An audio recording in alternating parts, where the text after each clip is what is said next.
let's go through it. Here is the actual argument. The horizon.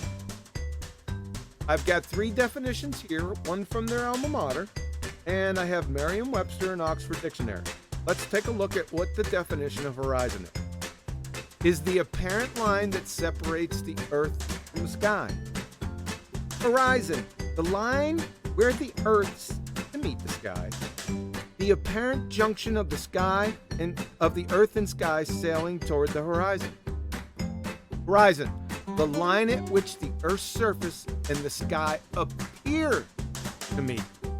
So, why is it apparent? Why is that word appearing, no pun intended, in all 3 definitions? In fact, I got about 10 of them. I only pulled 3 out. They all have appear or apparent or not actually. Well, one is well, duh, because in actuality, the earth never meets the sky. And there's 2 conditional. 1, the observer's height, and 2, weather, atmospheric conditions, waves, tides, etc. I hope that makes sense to everyone. It's pretty easy concept to understand. However, on the ball-tarred ball, the geometric horizon can be, this is very important, no more than what its geometric constraints allow. That's based on observation's height, or the observer's height, and the radius. Right? This is really important. Can be no more than.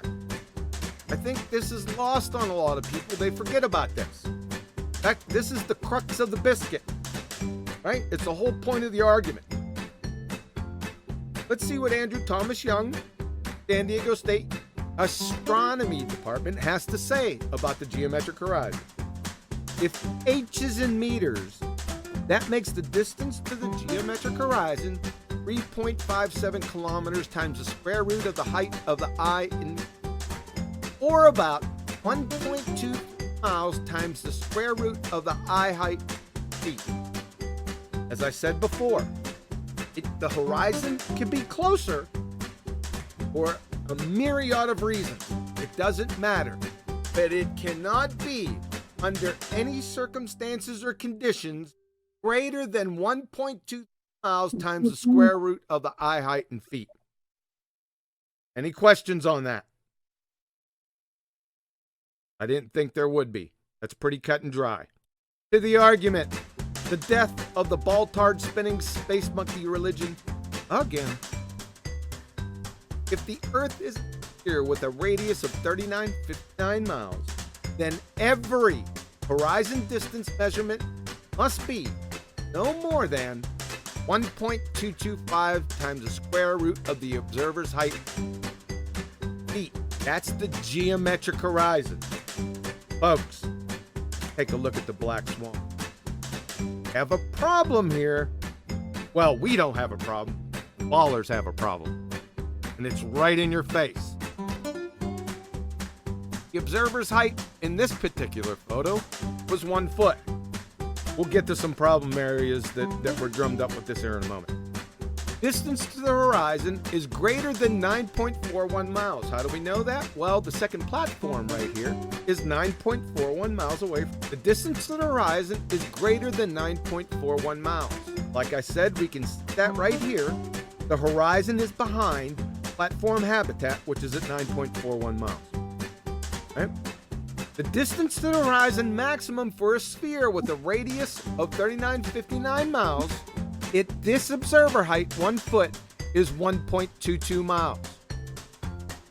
Even if BMLSB 69 was at 5 feet observer's height in this photo, the maximum distance to the geometric horizon would be 2.73 miles. Well before Platform Hill House, the first platform.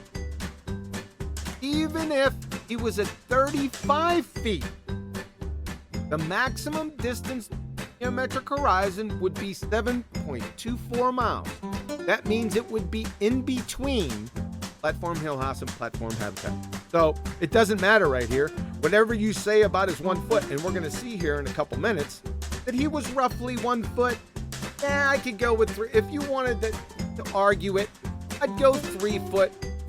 In fact, I put him at 5 feet, so there would be no question. We'll get to that here in a minute. Does everyone understand this? It's rhetorical. Pretty simple. This photo is impossible on a sphere Earth with a radius of 3959 miles. Just impossible. It's it. It's the black swan.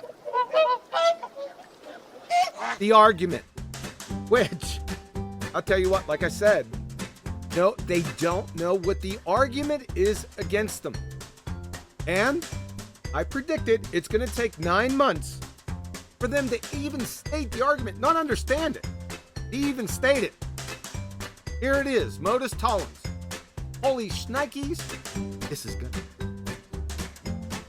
If P, then Q.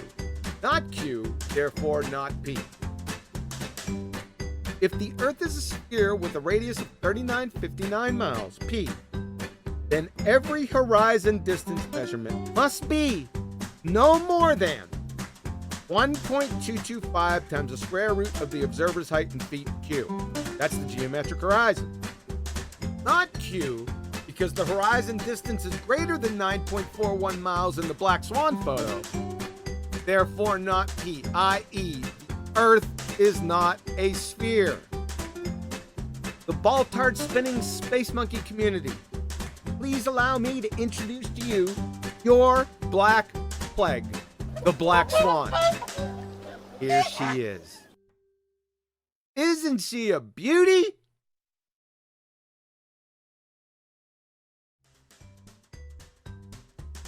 Here it is, modus tollens. Holy shnikes, this is good.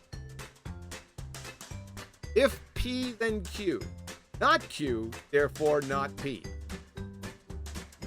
If the Earth is a sphere with a radius of 3959 miles, P, then every horizon distance measurement must be no more than 1.225 times the square root of the observer's height in feet, Q.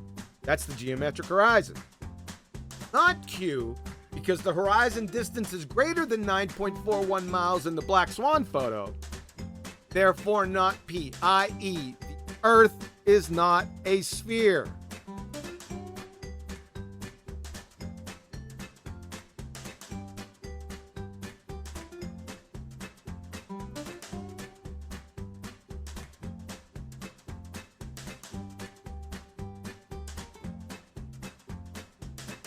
Those are contradictions, and the Earth is flat.